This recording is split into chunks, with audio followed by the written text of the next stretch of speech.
nós vamos apresentar uma videoaula sobre escalonamento da disciplina de Sistemas Operacionais. Primeiramente, eu vou falar sobre o que é o escalonamento e qual é a sua importância.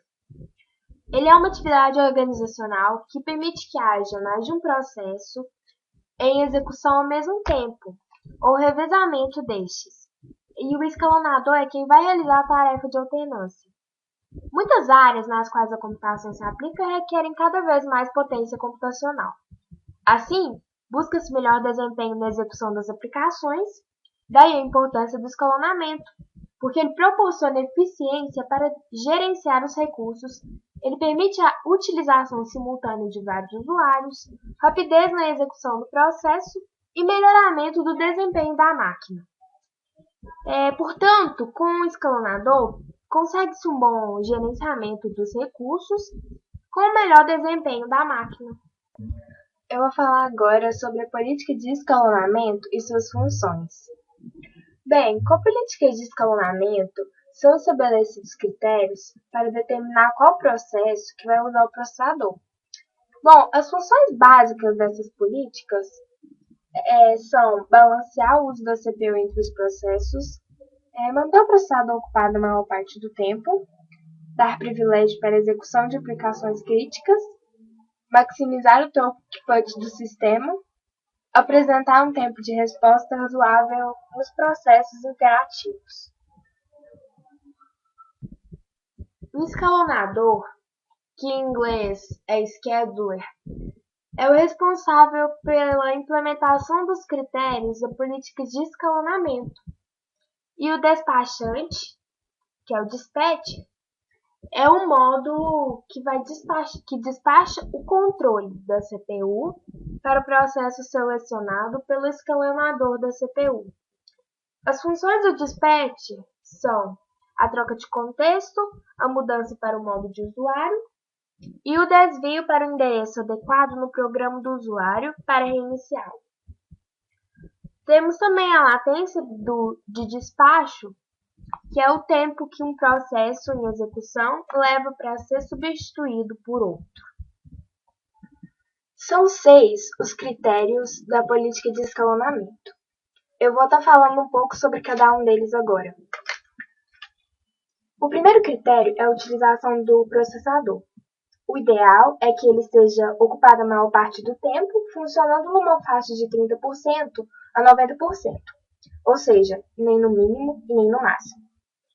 Já o throughput representa o número de processos executados em determinado intervalo de tempo. Então, quanto maior o throughput, mais processos são executados em certo tempo. O tempo de espera é o tempo que o processo espera na fila de pronto para ser executado. O tempo de processador é o tempo gasto no estado de execução de um processo. Ele é influenciado pelo código de aplicação e entrada de dados. O tempo de turnaround é todo o tempo gasto desde a criação até o fim do processo. E por último, tem o tempo de resposta, que é o tempo entre o envio da requisição ao sistema e a exibição da resposta. Depende geralmente da velocidade dos dispositivos de entrada e saída. De acordo com o que eu disse anteriormente, a gente pode chegar a uma conclusão sobre as políticas de escalonamento. Elas buscam maximizar a utilização da CPU, maximizar a produtividade, minimizar o tempo de processamento, minimizar o tempo de espera e minimizar o tempo de resposta. Bom, pessoal, eu vou falar de preempção e não preempção. Os algoritmos preemptivos são aqueles onde os processos podem perder a posse da CPU a qualquer momento, devido a um processo que chegue com maior prioridade ou caso a fatia de tempo estipulada para ele termine.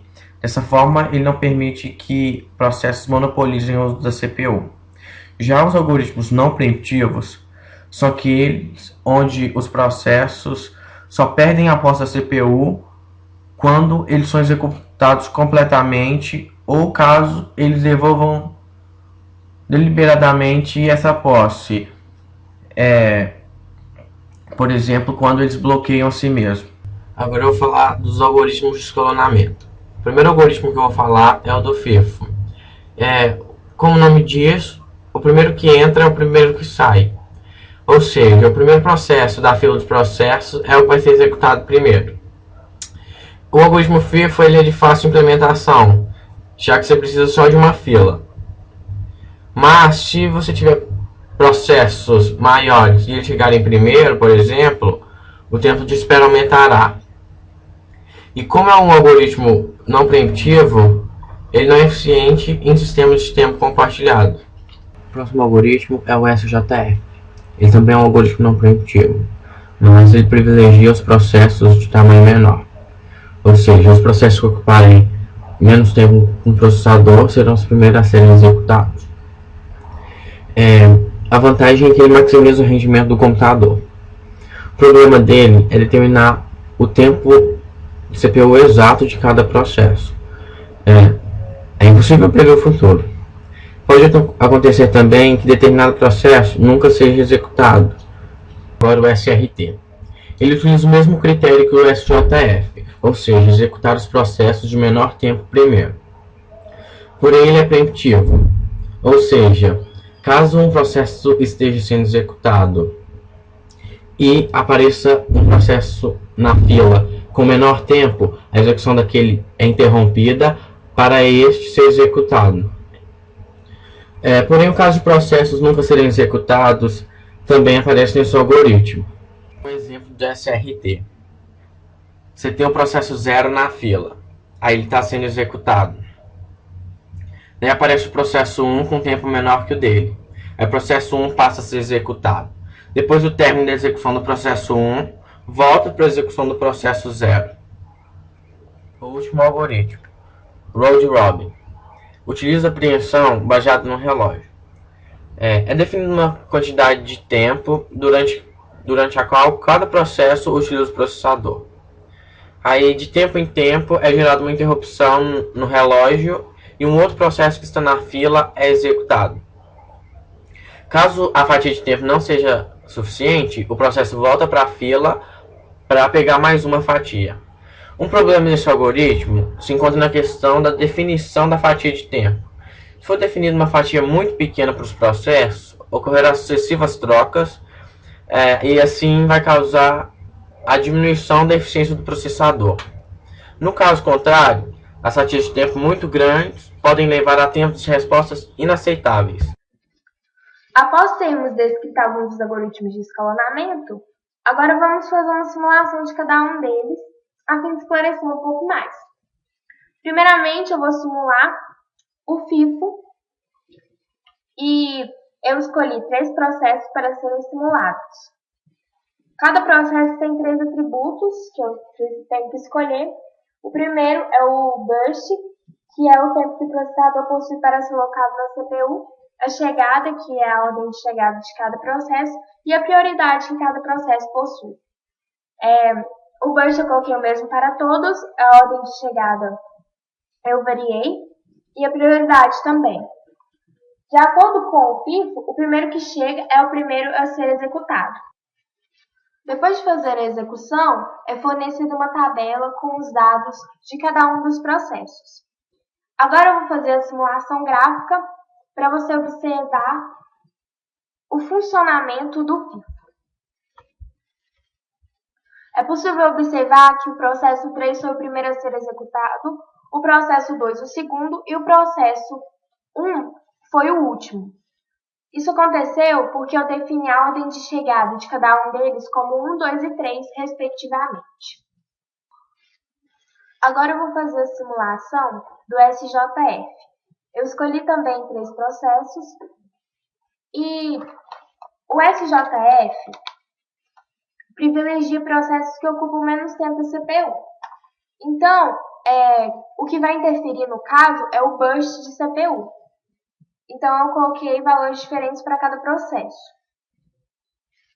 Após a execução, a tabela foi apresentada com os dados de cada processo.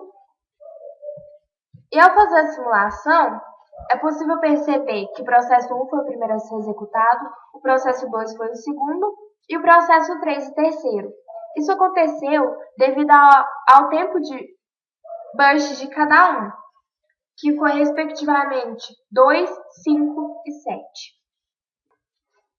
Agora eu vou fazer a simulação do algoritmo SRT. Ele executa o processo com menor tempo primeiro. Então, eu estabeleci valores diferentes de burst de CPU para cada processo. Ao realizar a execução, foram apresentados os resultados contidos na tabela. Agora eu vou fazer a simulação gráfica e percebe-se que o processo 1 foi o primeiro a ser executado, o processo 2 foi o segundo e o processo 3 foi o terceiro, conforme eu estabeleci pelo burst de CPU, que foi 2, 6 e 9.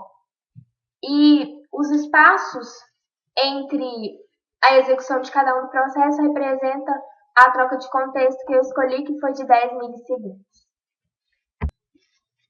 Farei agora a simulação do algoritmo Round Robin, que define a fatia de tempo que cada processo utiliza o processador. Então, eu defini os valores para cada critério dos processos e alternei entre a chegada e o número de prioridade de cada um. Esta foi a tabela obtida após a execução do algoritmo Round Robin.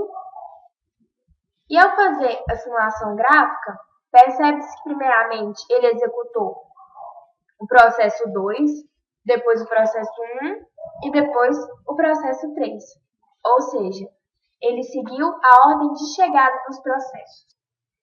E assim nós encerramos a nossa aula.